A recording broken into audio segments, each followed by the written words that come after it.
I'd like to talk about finding the maximum area for a rectangle with a fixed perimeter. And I have the graph of an equation down here below, and the equation is area equals length times the quantity 50 minus the length.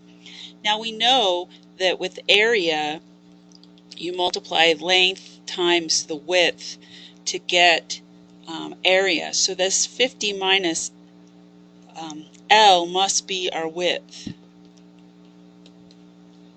So if I add L to both sides, L plus W has to equal 50, which means my perimeter must be 100, because 2 L's plus 2 W's would give me 100.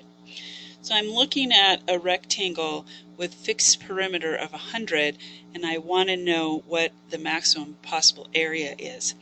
Well, this is a classic parabola, and if you look at it, the top, or the maximum point, seems to be right here, which lines up with length 25.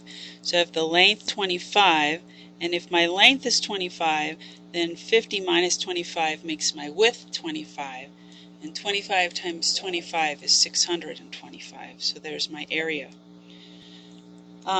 So looking for that maximum point. Now sometimes it's not so easy to see the maximum point on a graph. You have to actually look in between things and hunt a little more than we did in this situation.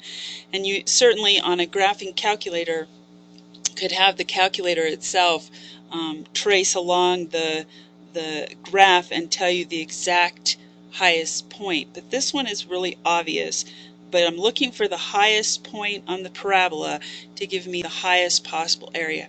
So the highest or the largest amount of area that you can have from a rectangle that has a perimeter of 100 would be 625, and it would actually be a square with sides 25 by 25. Remember that a square is a specialized rectangle, so it counts.